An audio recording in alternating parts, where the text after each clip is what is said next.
তো গাইস এই যে দেখেন আমি কী কী মাছ রাখছি এগুলো আপনাদের সাথে একটু শেয়ার করি।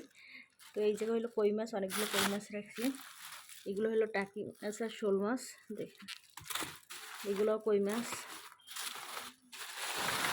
আর চাষের মাছ রাখছি অল্প কিছু, একটু পাঙ্গাস, তারপর একটা সিলভার কাপ, এখানে আছে কারফিউ মাছ। এই যে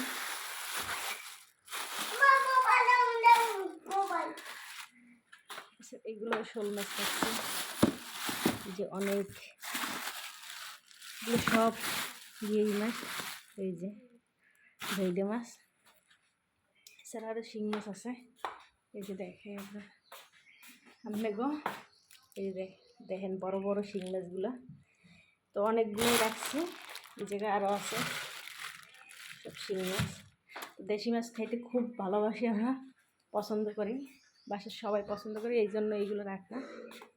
তো এখন সব ফ্রিজে তুলে নিই। ফ্রিজ যেহেতু আমার পরিষ্কার করা শেষ, যে ফ্রিজটা পরিষ্কার করে নিলাম। মানে মাছগুলো থুমো,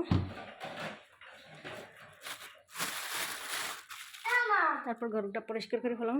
এই আর কি, ঘরে একদম নোংরা হয়ে গেছে। দেখেন এখন পরিষ্কার করতে হবে অনেকক্ষণ বসে।